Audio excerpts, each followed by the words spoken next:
सत्य ज्ञानानंत गगनाचे प्रावरण, सत्य ज्ञानानंत गगनाचे प्रावरण, नाही रूप वर्ण गुण जेथे, तो हारे श्रीहरी पाहिला डोळे भरी, पाहता पाहणे दुरी सारोनिया, तो हारे श्रीहरी पाहिला डोळे भरी, पाहता पाहणे दुरी सारोनिया,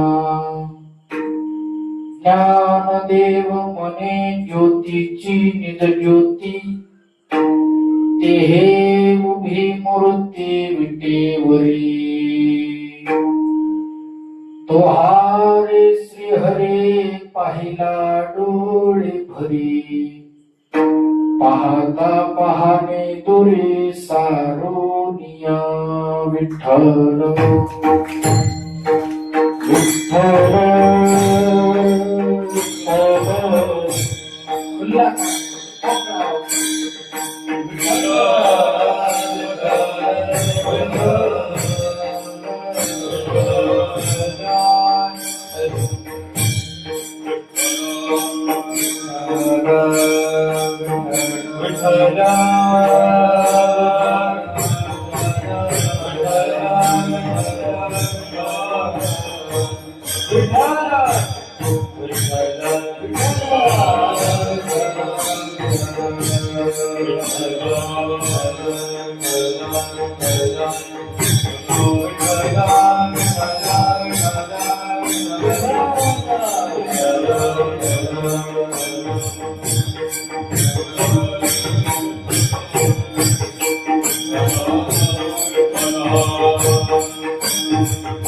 ज्ञानानंत गगनाचे प्रावरण, नाही रूप वर्ण गुण जेथे,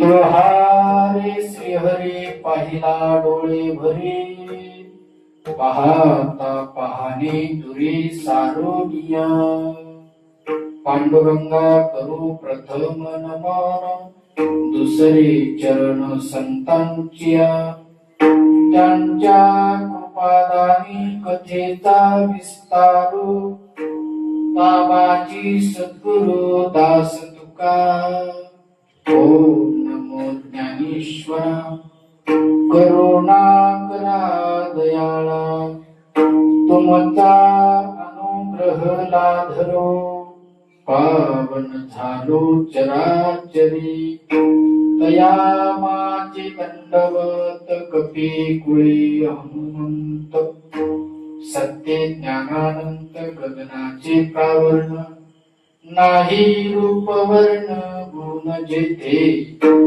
तुहारी श्रीहरी पाहिला डोळे भरी पाहता पाहणी दुरे सारोनिया मस्तक हे पाया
मस्तक हे पायावरी या वारकरी संतांच्या सत्य ज्ञानानंत गगनाचे प्रावरण नाही रूप वर्ण गुण जेथे तोहारे श्रीहरी पाहिला डोळे भरी पाहता पाहणी दुरे सारोनिया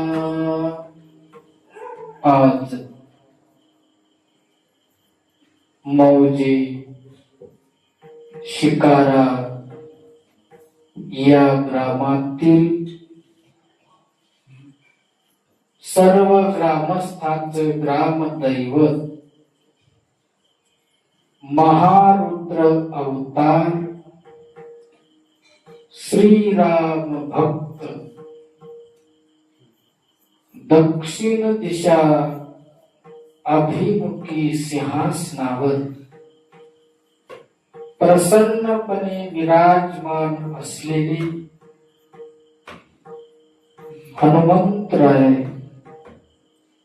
या हनुमंतरायाच्या कृपेने अखिल कोट ब्रह्मांड नायक भक्त काम कल्प द्रोण भगवान कृष्ण परमात्मा अशा देव आणि भक्ताच्या पवित्र चरण सानिध्यामध्ये मर्यादा पुरुषोत्तम भगवान राम प्रभूच्या जन्म सोहळ्याच्या निमित्ताने किंवा भगवान राम प्रभूच्या जन्म सोहळ्याचा पर्वकाळ साधून आपल्या नगरीमध्ये दीर्घ काळापासून म्हणजे बऱ्याच वर्षापासून अखंड हरिनाम सप्ताह संपन्न होत असतो. दरवर्षीप्रमाणे याही वर्षी सर्व ग्रामस्थांच्या श्रद्धेतून संयोजकाच्या परिश्रमातून परमपूज्य वंदनीय आपले सर्वांचे श्रद्धास्थान सद्गुरु माऊलीच्या कृपा आशीर्वादाने याही वर्षी भव्य आणि दिव्य स्वरूपाचा अखंड हरिनाम सप्ताह संपन्न होत आहे. आपल्या अखंड हरिनाम सप्ताहातील आजचा 6वा दिवस, 6व्या दिवसाची कीर्तन सेवा ही समस्त ग्रामस्थांच्या वतीने सद्गुरूंच्या कृपेने माझ्या भाग्याला प्राप्त झालेली आहे. विठ्ठल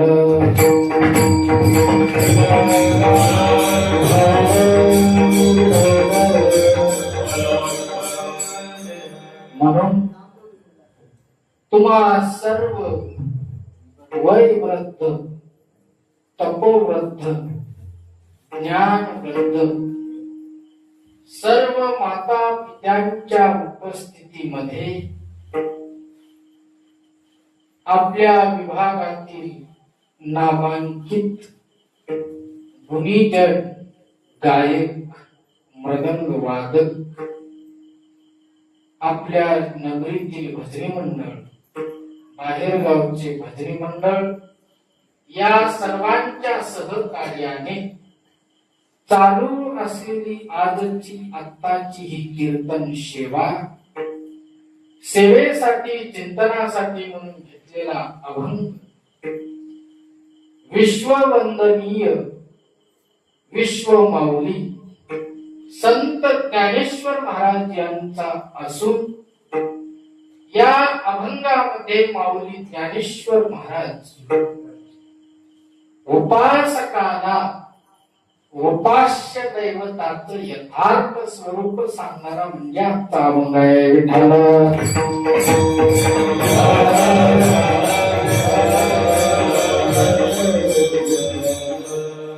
उपासकाला उपास्य दैवताचं यथार्थ रीतीने स्वरूप कळणं अत्यंत गरजेचं आहे, महत्वाचं आहे.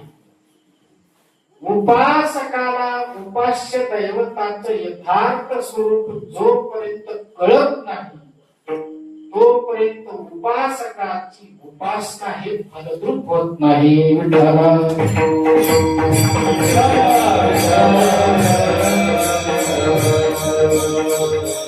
ज्याच्या नावाने हाका मारावं, ज्याची उपासना करावं आणि अखंड ज्याच्या नावाने हाका मारावं त्या हाकेला होकार यावं.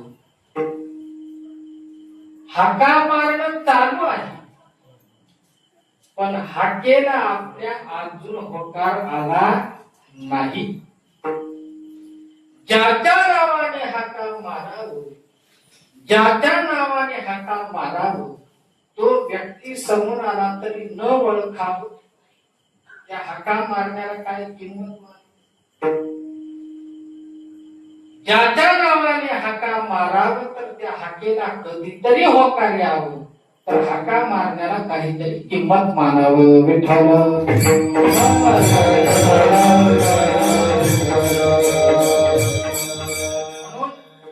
उपासकाला उपास्य दैवताचं यथार्थ स्वरूप कळणे अत्यंत गरजेचं आहे. म्हणून माऊली सांगतात उपासकाला उपास्य दैवताचं तात्विक लक्षण, तात्विक स्वरूप या अभंगामध्ये सांगतात. उपासकाला उपासनेतही स्वरूप कळलं पाहिजे, उपासकाला उपास्य दैवताचंही स्वरूप कळलं पाहिजे आणि उपासकाची उपासना ही शास्त्र शुद्ध असली पाहिजे.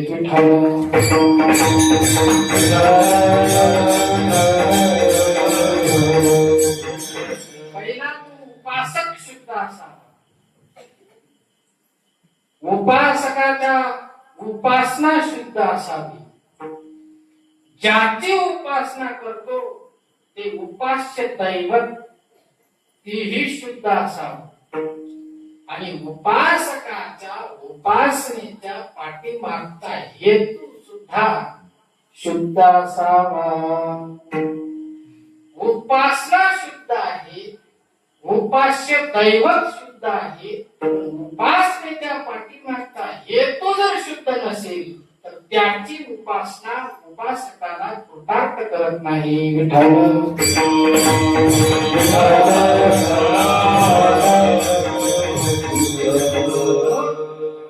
उपासना करीत असताना उपासकाने अगोदर दक्षता घेतली पाहिजे.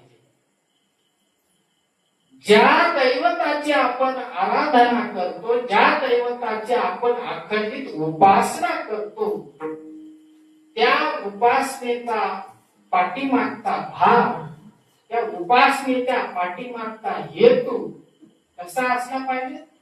शुद्ध असला पाहिजे.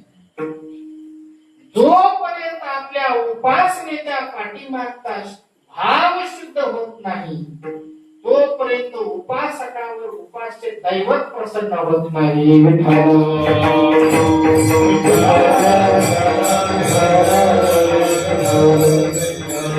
ज्याची उपासना करावी, ज्याचं अखंडित भजन करावं, त्याचं स्वरूप काय जाणावं. कारण देवाचं आपण भजन करतो. उपासना म्हणजेच काय हे अजून आपल्याला कळलं. उपासना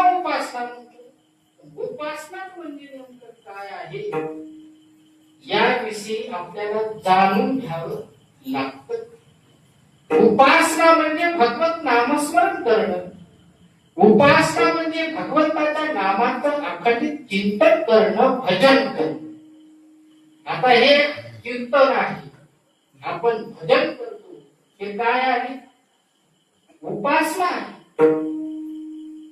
भजने म्हणजे उपासनाच आहे. ज्या देवाचं आपण भजन करतो त्या देवाच्या स्वरूपाला जाणलं पाहिजे. ज्याचं भजन करावं त्याच्या स्वरूपाला एक ना एक दिवस जाणावं, तर त्याने भजन केलं असं मानावं. विठ्ठल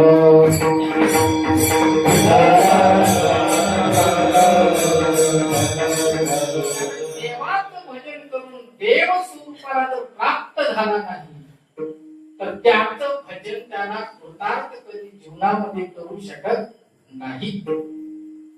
देवाचं भजन हे देवासाठी आहे का देवाचं भजन हे भोगासाठी आहे? देवाचं भजन देवासाठी करावं का देवाचं भजन भोग प्राप्तीसाठी करावं का संसारात बरं व्हावं?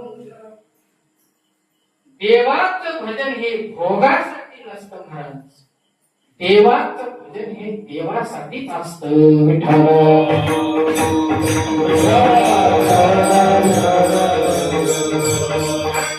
उपासना करतो, त्या दैवताचं अखंड भजन करतो, पूजा करतो, आराधना करतो, मग ते देव प्रसन्न का होत नाही?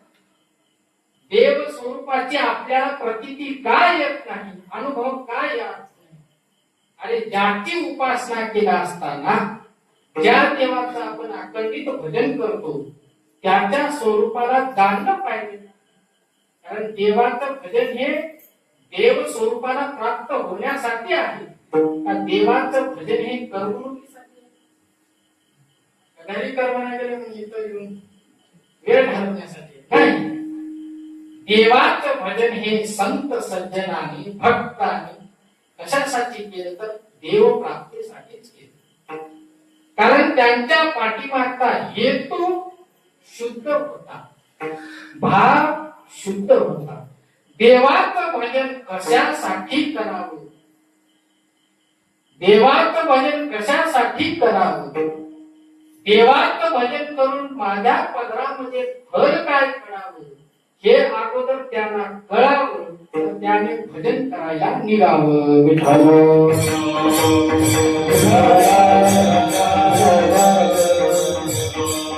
कारण देवाचं भजन देवाची चाडी आळवावी देवा वस देवा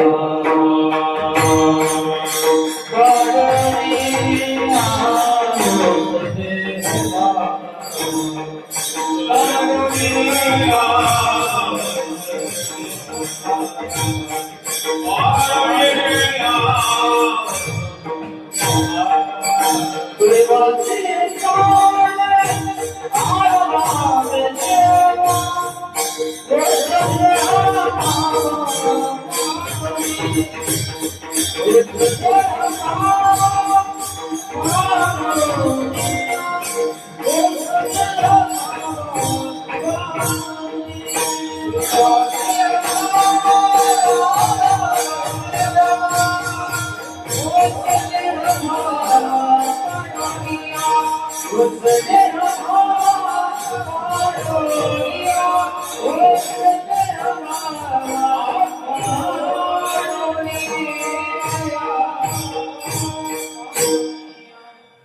देवाची चाडे आळवावी देवा ओस देह भावा काढोनिया देवाची चाडे आळवावी देवा देवाचं भजन कशासाठी करावं जगद्गुरु तुकाराम महाराज सांगतात त्याच्या प्राप्तीसाठी करावं देवाची चाडी चाडे नाम इच्छा चाडे नाम इच्छा देव प्राप्तीच्या इच्छेने जो भजन करतो जो उपासना करतो तो भक्त आहे भोग प्राप्तीच्या इच्छेने जो देवाचं भजन करतो तो संसारिक जीव आहे विठ्ठल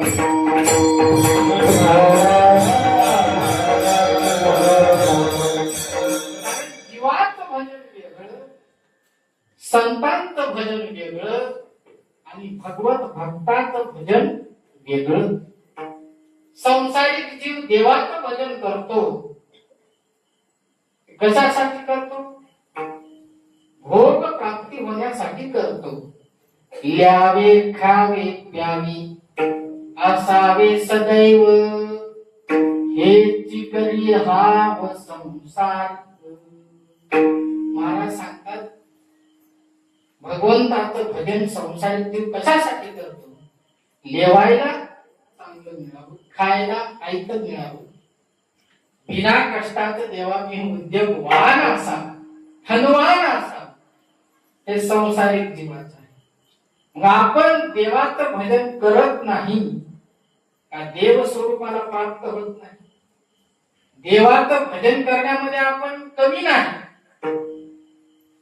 कारण जे जे मनुष्य म्हणून जीव जन्माला आले ते भजनशीलच आहे देखे मनुष्य जात सकळ स्वभावता भजनशील झाले असती केवळ माझेची ठाई भगवान सांगतात अर्जुना अरे माझं भजन करून माझ्या स्वरूपाला प्राप्त का झाले नाही कारण भजनशील तर सगळे जीव आहेत जे जे मनुष्य म्हणून जीव जन्माला आले ते स्वभावताच भजनशील आहे भजन म्हणजे टाळ विना मृदंग घेऊन भजन केला तरच भजन होते असं नाही भजन हे एकट्यात होत असत भजन हे एकांतात होत असत आणि भजन हे लोकांतात होत असत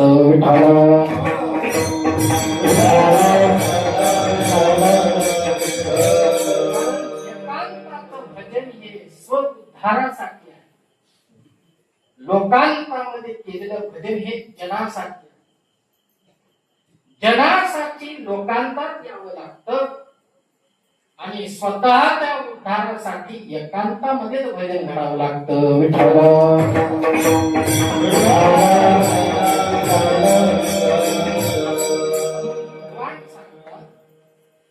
यांनी भजन करून माझ्या स्वरूपाला प्राप्त होण्याचं काय कारण आहे परिज्ञानी विन नाशिली जे बुद्धी भेदासी आली तेने चिया कल्पिले अनेकत्वासी आणि भजन करून माझ्या स्वरूपाला प्राप्त होत नाही नेमकं याचं काय कारण असेल भगवान सांगतात परी ज्ञाने विनाशी जे बुद्धी भेदासी आले अर्जुना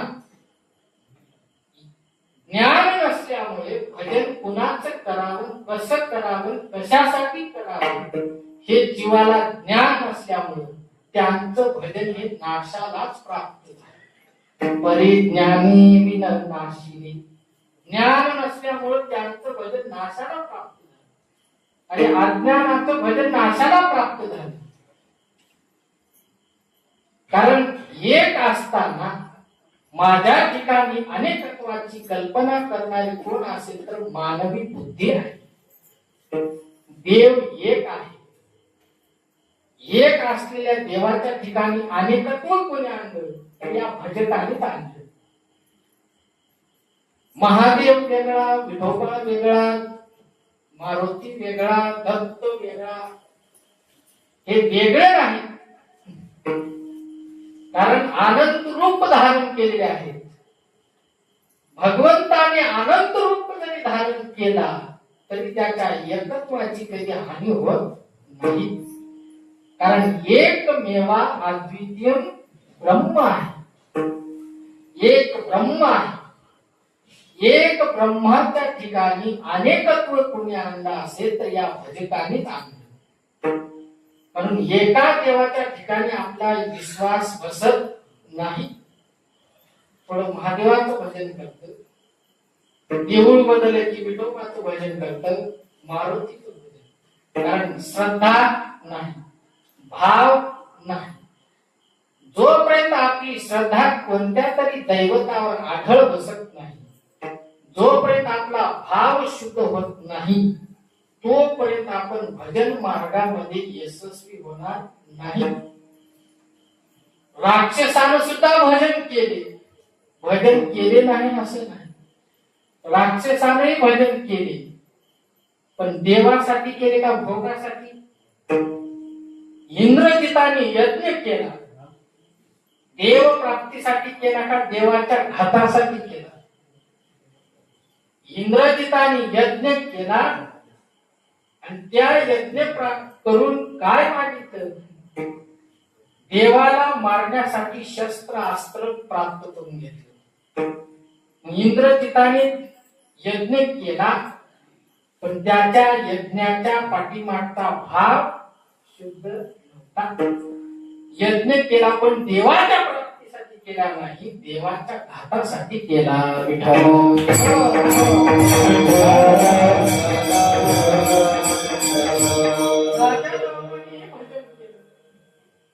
राजा रावणाने भजन केलं, पण राजा रावणाने देवासाठी केलं का भोगासाठी केलं? राजा रावणाने सामान्य भजन केलं नाही महाराज.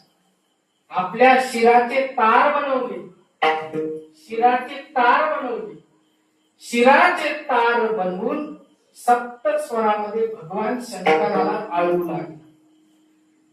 भगवान शंकर म्हणजे भोळी देवता आहे. थोड्याही उपासनेने तात्काळ प्रसन्न होणारी सगळ्या देवतेमध्ये देवता कोणती असेल तर भगवान शंकर आहे. भगवान शंकरासाठी फार तपश्चर्या, फार उपासना करावी लागत नाही. थोडी उपासना केली की तात्काळ प्रसन्न व्हायचं वरदान देऊन टाकायचं. राजा रावणाने शिराचे तार बनवले, सप्त स्वरामध्ये भगवान शंकराला आळू लागले. भगवान शंकर प्रसन्न झाले राजा रावणाला आणि म्हणजे माग भक्ता तुझी काय इच्छा आहे? राजा रावणाने सांगितलं, देवा माझी काही इच्छा नाही, मला एकच पाहिजे. काय पाहिजे? तुझ्या पार्वती सारखी मला पत्नी दे. आता पार्वती सारखीच दुसरी कुठली राहणार आहे? पार्वती माता म्हणजे पार्वती माताच आहे. पार्वती सारखी दुसरी पत्नी दे म्हटल्याबरोबर भगवान शंकराने म्हणजे हिलाच घेऊन जाणे. आता दुसरी कुठून नाही. भगवान शंकराचं भजन केला, पण त्याच्या भजनाच्या पाठीमागचा हेतू शुद्ध होता का? भगवान शंकरासाठी केला का भोगासाठी? भोगासाठी ज्याचं भजन आहे तो राक्षस आहे आणि देवासाठी ज्याचं भजन आहे ते भक्त आहे. विठ्ठल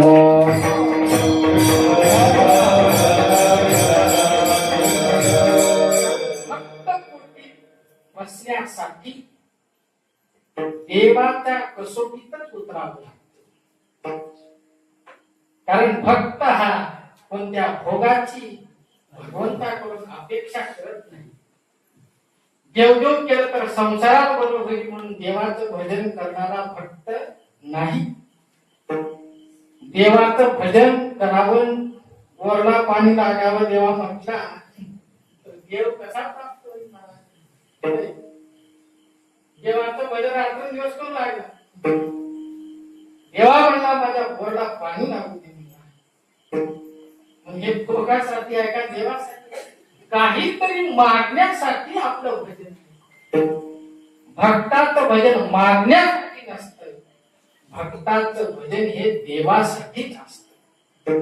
निष्काम रूपाने भजन करणारा भक्त असतो आणि सकामतेने भजन करणारा तो जीव असतो.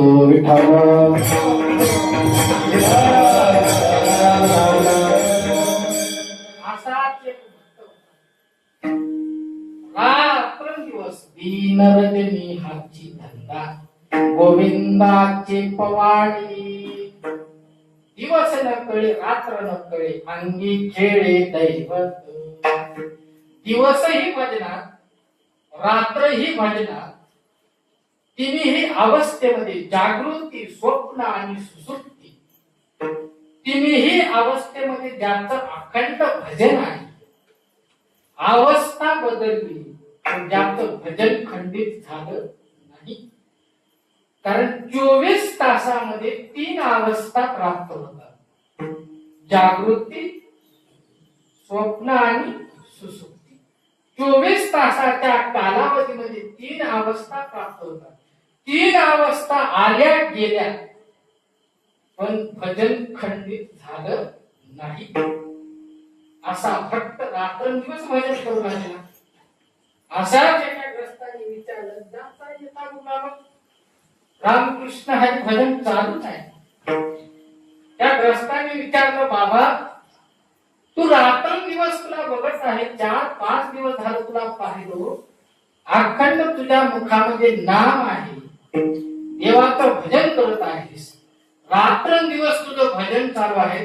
भजन करून तुला पाहिजे तरी काय? कारण इतकं भजन केलं म्हणजे काहीतरी अपेक्षा असलीच पाहिजे. इतकं भजन करत आहेस, तुला नेमकं पाहिजे तरी काय? असं त्या ग्रस्ताने त्या भक्ताला विचारलं. तेव्हा तेही भक्त साधारण भक्ताच्या कसोटीत भक्त मालिकेमध्ये बसलेला होता, खानदानी भक्त होता. तुला पाहिजेत म्हणून काय विचारल्याबरोबर त्या भक्ताने उत्तर दिलं, तो मज व्हावा, तो मज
वेळोवेळा भावा पांडुरंग.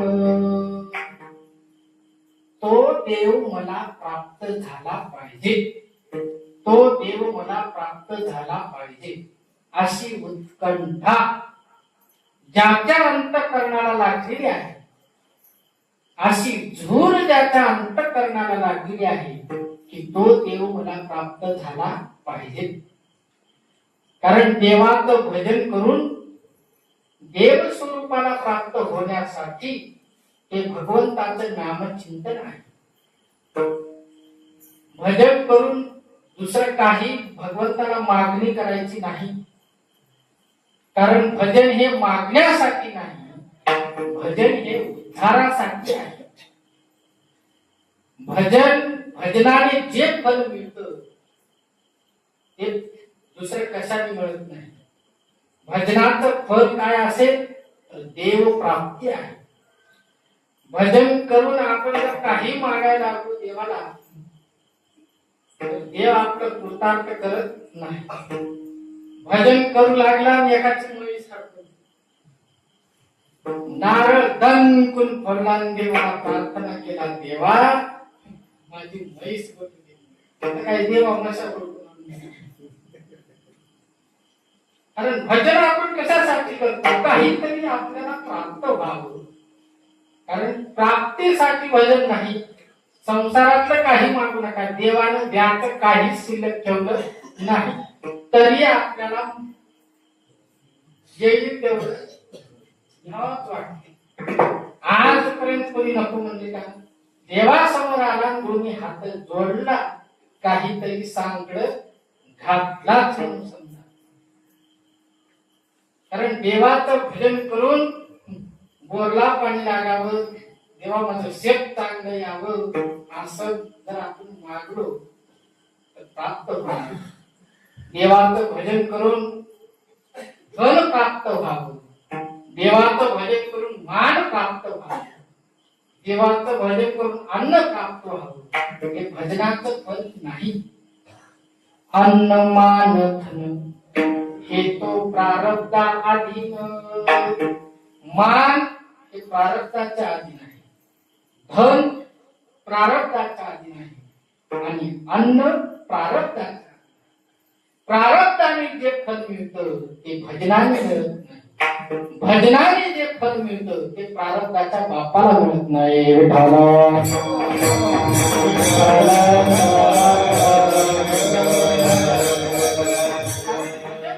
मान मिळवला म्हणजे उद्धार नाही, धन मिळवला म्हणजे उद्धार नाही. आणि देवा मला खायला ते म्हणला तर उद्धार होत नाही. अरे अन्न मान धन हे प्रारब्धाचं फल आहे, आकृष्ट आधी नाही. ज्याचा आकृष्ट अनुकूल असेल त्याला छप्पर फार देत आहे. ज्याचं प्रारब्ध अनुकूल आहे त्यानं काही केलं नसेल तरी त्याला सदैव धन राहते. म्हणून भजनाने धन मागू नका, मान मागू नका, अन्न मागू. कारण भजन मार्गातून पराभूत करणारा कोण असेल तर धन आहे. भजनातून पराभूत करणारा धन आहे आणि भजनातून दुरावणारा मान आहे. जोपर्यंत या धनाला या मानाला जोपर्यंत आपण लाभ मारणार नाही तोपर्यंत भजन मार्गामध्ये यशस्वी कधी होणार नाही.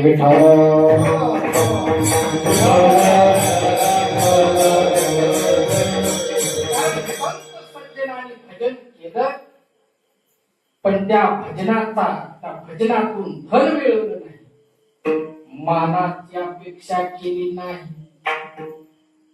कारण मानाला धनाला भजन मार्गातून पराभूत करणाऱ्याला भजन मार्गामध्ये विक्षेप आणणारे जे जे घटक आहेत त्या घटकाला संत सज्जनांनी लाभ.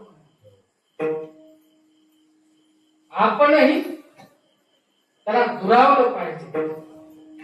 कारण भजन मार्गामध्ये भजकाला विक्षेप आणणारे जे जे घटक असतील त्या घटकाला आपण जोपर्यंत लाभ मारत नाही तोपर्यंत भजन करून मुक्त होणार नाही.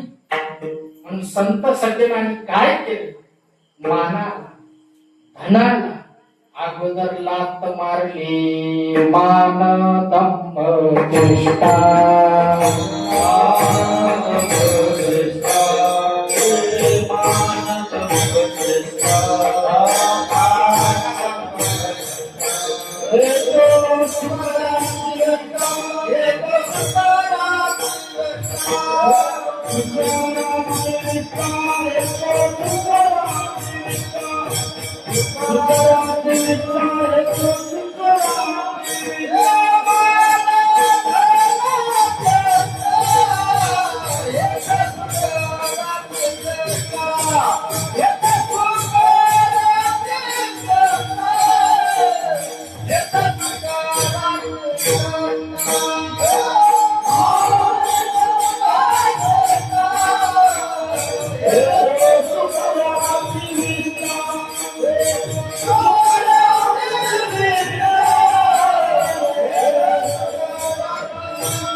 चेष्टा हे तो सुकराची विष्ठा. संत सज्जनांनी पुन्हा समान मांडलं, हे तो सुकराची विष्ठा. सुकराच्या विष्ठेप्रमाणे मानाला मानलं, धनाला मानलं. कारण सुकर काय खाते तुमच्या लक्षात आलं असेल. सुकर म्हणजे डुक्कर. काय खाते? विष्ठा खाते. विष्ठेची विष्ठा ही झाली फिल्टर विष्ठा. विष्ठे समान संत सज्जनांनी मानाला धनाला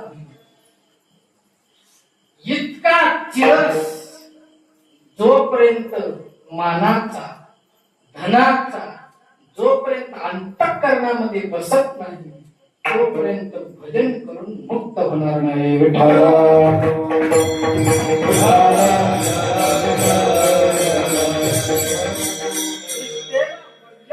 जसा अंतःकरणामध्ये चिळस येत डोळे भरून विष्ठा पाहिल्याबरोबर डोसक्यापासून तर पायावर झेंडाला देते, चिळस येते अंतःकरणामध्ये. तसा संत सज्जनाने त्याचा इतका चिळस मानला त्या मानाचा धनाचा विष्ठेप्रमाणे. कारण अंतःकरणामध्ये थारा नाही. असं संत सज्जनाने तुकोबारायांनी भजन केले म्हणून भगवत स्वरूपाला प्राप्त झाले, देव स्वरूपाला प्राप्त झाले. कारण उपासना ज्या दैवताची करतो त्या दैवताला आपण प्राप्त झालो पाहिजे. म्हणून उपासना म्हणजे काय? उपासना म्हणजे भक्ती आहे. मनुष्य देहाला यावं, मनुष्य देहाला आलेल्या जीवांनी जीवनामध्ये भक्ती करून घ्यावी, भक्ती घडावी. कारण भक्ती करून भगवत स्वरूपाला प्राप्त होण्यासाठीच भगवंताने तुम्हाला मला मनुष्य देह दिला. आणि या मनुष्य देहाकडूनच भक्ती घडते. कारण भक्ती एक स्वतंत्र शास्त्र आहे. भक्ती शास्त्राचं चिंतन जीवनामध्ये घडलं पाहिजे. आणि भक्ती शास्त्राचं चिंतन करण्यासाठी सारखी आपली कुवत नाही, आपली स्थिती नाही. म्हणून स्वबुद्धीने भक्ती घडत नाही, स्वबुद्धीने भक्तीचे लक्षण कळत नाही. म्हणून भक्ती करून घेण्यासाठी जीवनामध्ये भक्ती घडण्यासाठी काय केलं पाहिजे? भगवत भक्ताला शरण दिलं पाहिजे. कारण भक्ती कुणालाही शरण न जाता स्वबुद्धीने भक्ती करतो म्हटला तर भक्ती करून भगवत स्वरूपाला प्राप्त होत नाही. स्वबुद्धीने जर भक्त भक्ती करू लागला भगवत स्वरूपाला तर काही प्राप्त होणार नाही, पण भक्ताची जीवनाची वाट लागली. म्हणून भगवत चरणी जे समर्पित झाले आहे, भक्तीचं फळ ज्याने आपल्या हाती घेतलेलं आहे, भक्तीचं फळ ज्याने अनुभवलेलं आहे, अशा महान भगवत भक्ताच्या चरणावर मस्तक ठेवा. मस्तक ठेंगणा करी संतांच्या चरणा, तुझ व्हावा आहे देव तरी हा सुलभ. तुला जर देव प्राप्त व्हावा वाटत असेल तर काय कर? भक्ताच्या चरणावर मस्तक ठेव. भक्त म्हणून घेणाराच्या नाही, कारण भक्त म्हणून घेणारे पुष्कळ आहे, पण भक्तीचं फळ अनुभवलेले मात्र विरळ आहे, कौतिक आहे. म्हणून भक्ती करून भगवत स्वरूपाला प्राप्त झालेले कोण आहेत? भक्ती शास्त्राचा दिवठा म्हणून ओळखले जाणारे कोण असतील? आमचे हनुमंतराय आहे. जगद्गुरु तुकाराम महाराज जगाला भक्ती शिकवण्यासाठी लोकांमध्ये आले. पितो भक्तीचा टांगोरा गळी काळासी भाग दलारा. जगाला भक्ती शिकवण्यासाठी तुकोबाराय आले आणि ते स्वतः भक्ती शिकण्यासाठी महान भगवत भक्ताला शरण गेले. कुणाला शरण शरण गेले. शरण शरण हनुमंता शरण शरण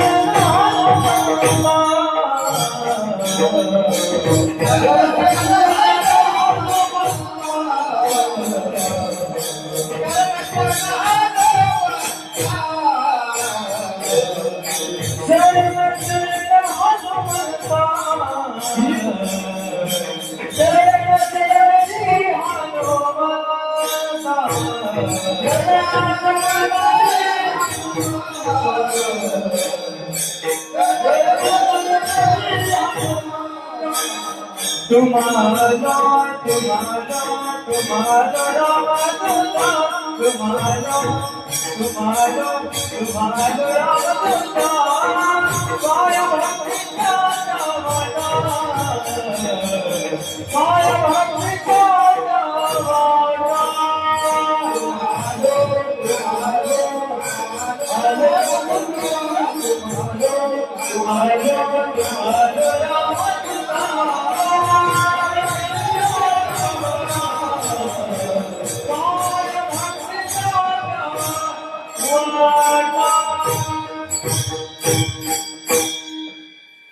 भक्तीची वाट विचारण्यासाठी जगद्गुरु तुकाराम महाराज शरण कुणाला गेले? हनुमंताला गेले. शरण शरण जी हनुमंता तुम्हा आलो रामदूता. हे रामदूत हनुमंतरायाला म्हणतात. हे हनुमंता शरण शरण जी हनुमंता. आदराने बोलतात. जी हा शब्द आदर आतिथ्य व्यक्त करणारा आहे. म्हणजे आदराचं स्थान देणारा म्हणजे जी शब्द आहे. म्हणून हनुमंतरायाला बोलत असताना तुकोबराया सांगतात शरण शरण जी हनुमंता. हे हनुमंता तुम्ही रामदूत आहात, राम भक्त आहात. नवविधा भक्तीपैकी दासत्व नावाची भक्ती हनुमंतरायांनी पत्करलेली आहे. तुका म्हणे नवविधा दाने भक्ती तोची शुद्ध. 9 प्रकारच्या भक्ती आहेत. श्रवणम अर्चनम वंदनम दासत्व. दासत्व निकट हनुमंत केले म्हणून देखील रामचरण. दासत्व नावाच्या भक्तीमध्ये हनुमंतराय यशस्वी झालेले आहे. म्हणून तुम्ही भक्ती करून भक्तीचं फळ अनुभवलेले आहात. भक्ती करून रामरूपाला प्राप्त झाले आहात, रामस्वरूपाला प्राप्त झाले. म्हणून अशी भक्तीची वाट, भक्तीचा मार्ग कोणता आहे ते आम्हाला सांगा. काय भक्ती चाहते मन. भक्तीची वाट कोणती आहे? मज दावाऱ्या सुभटा हे सुभटा. भक्तीची वाट कोणती आहे? जर आम्हाला भक्तीची वाट नाही कळली तर आमच्या जीवनाची वाट लागल्याशिवाय राहत नाही. म्हणून देवा हनुमंता आम्हाला भक्तीचा मार्ग सांग. तेव्हा संत सज्जनाने तुम्हाला मला भक्तीचा मार्ग दाखवला. हनुमंताने त्याला मार्ग दाखवला. तुकाराम महाराजांनी समस्त विश्वाला मार्ग दाखवला. मार्ग दावून गेले आधी, मार्ग दावून गेले आधी,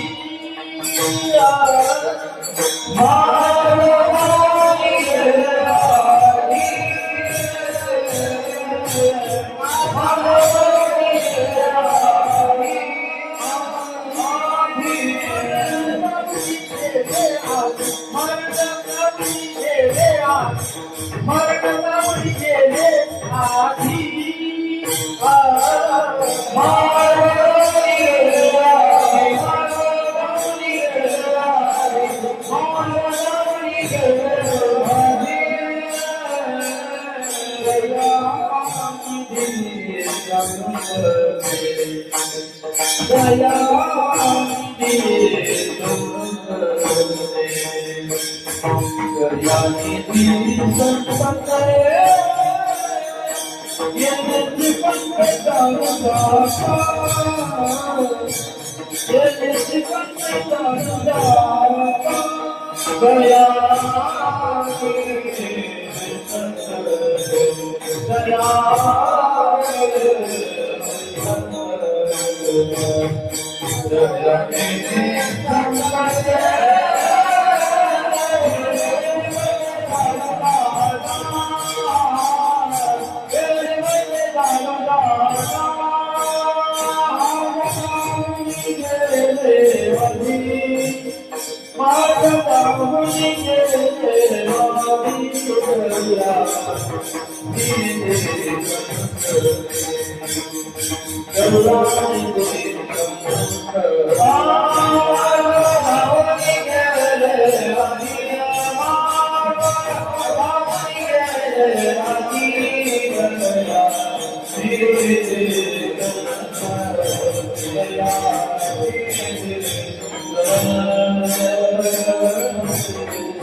मार्ग दावणी गेले आधी संत सज्जनांनी तुम्हाला मला भक्तीचा मार्ग दाखविला. मार्ग दावणी गेले आधी दयानिधी संत तेनेची पंते चाललो जाता न पडे गुंता गोटे काही. जो संत सज्जनांनी भक्तीचा मार्ग दाखवला त्या मार्गाने गेलो तर भगवत स्वरूपाला प्राप्त होतात. मार्ग बदलतो, आयुष्य संपन्न, पण देव कधी भेटणार नाही. अरे ज्या गावाला जायचं आहे त्या गावच्या रस्त्याने गेलो, त्या मार्गाने गेलो तर पोहोचत आहे. मुख्याला जायचं आहे निघालो इकडे शिरूरच्या रस्त्याने कारण मार्गच तो नव्हे. ज्या गावाला तुम्हाला जायचं आहे त्या गावचा योग्य मार्ग योग्य रस्ता धरलो तरच त्या गावाला तुम्ही पोहोचताल. तुम्हाला मार्गच सापडला नाही, गाव राहिलं वर लागले आणि निघाला खाल लागले. गावची यांची कधी भेटली त्याचं आयुष्य चालण्यात जाईल, गाव इकडेच राहील. म्हणून तुम्हाला भगवत स्वरूपाला प्राप्त व्हायचं आहे ना तर संत सज्जनांनी जो मार्ग दाखवला त्या मार्गाने चला. तेनेची पंते चाललो जाता. पंते ना वाट मार्ग आपल्याला दाखवला त्याच मार्गाने चाललो तर तुम्हाला वाटेमध्ये कुठे गुंतागुंती आड फाटा येणार नाही, तुम्हाला कुणी अडणार नाही. मार्ग सोडून चाललो तर तुम्ही भगवत स्वरूपापासून विन्मुख राहिल्याशिवाय राहणार नाही. कारण परमार्थ फार सोपा आहे. परमार्थ एवढं सोपही काही नाही आणि परमार्थ एवढं अवघडही काही नाही. सोपाही तेवढाच आणि अवघडही तेवढाच. परमार्थ कसा करावा, शिकारी शिकार कसा करतो, शिकारी शिकार जसा करतो तसा परमार्थिकाने परमार्थ करावा. शिकारी शिकार करण्यासाठी कधी निघतो, चैत्र मास उन्हाळ्यात निघतो. शिकाऱ्याला शिकार करण्याची हातोटी आहे. रात्री पाऊस पडला की सकाळी जाळं घेऊन निघतो. काय म्हणा बरोबर आहे. कसा निघतो, त्या शिकारीच्या पावलाचा ठसा पाहतो. या गुफ्यातून त्या गुफ्यात गेलेल्या त्याच्या पावलाचे काय राहतात, चिखलामध्ये ठसे राहतात. त्या ठस्याचा मागोवा घेत घेत शिकारी शिकारा त्या शिकाराला नाही बरं शिकाराला शिकारी शिकार असा करतो. कसा करतो, त्या पावलाचा ठसा पाहतो. ज्या झुडपातून निघाले शिकार दुसऱ्या झुडपात न गेला त्या पावलाचा ठसावर त्याने जातो. तसा परमार्थिकाने भक्ताने परमार्थ कसा करावा, पुढे जे गेले त्यांचा मागोवा घ्यावा, पुढे गेले त्यांचा काय शोधित मार्ग, चला घेऊ मार्ग घेत घेत. पुढे जे गेले भक्ती करून भगवत स्वरूपाला प्राप्त झाले त्यांचा मागोवा घ्या, आणि त्यांनी जो मागोवा दिला त्यांच्या मागोवा जर चाललो तर तुमच्या जीवनामध्ये कधी परमार्थाला उणे येणार नाही. तुम्ही निश्चितच एक ना एक दिवस भगवत स्वरूपापर्यंत पोहोचता. एवढीच संत सज्जनाची तळमळ आहे. सांगण्याच्या पाठीमागचा हेतू काय? आणि उपासना भजन करून आयुष्य घालण्यापेक्षा भजन करून भगवत स्वरूपाला प्राप्त व्हा. कारण भजन हे आयुष्य घालण्यासाठी नाही, भजन हे देव प्राप्तीसाठी आहे. देव प्राप्त झाला की सुख आणि समाधान लाभते. कारण दुःखाचा विसर आणि सुखाची अनुभूती देणार म्हणजे भजन आहे. इथं देवळात कशासाठी येत आहे? दुःख विसरायचं आहे आणि सुख अनुभव. कारण परमार्थाशिवाय सुख नाही आणि संसाराशिवाय दुःख नाही.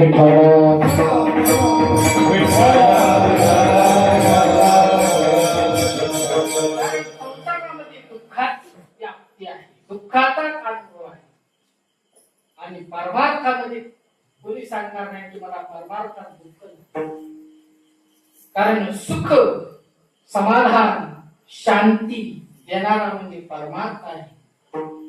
आणि नित्य दुःख देणारा म्हणजे सगळ्यांना वाटच आहे. आजपर्यंत आपण संसाराचं स्वरूप ऐकलेलं नाही. संसार हा दुःख रूप आहे. म्हणून माऊली ज्ञानोपारायला दया, ज्ञानोपारायला दया आली. ज्ञानोपाराय सांगतात उपासकाची दया आली.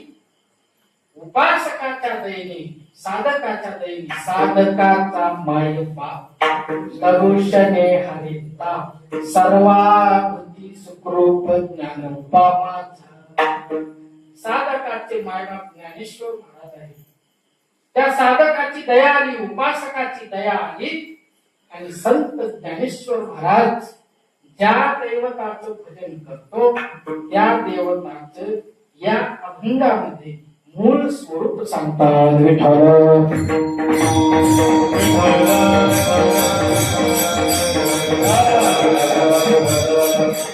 देवताचं मूळ स्वरूप सांगतात.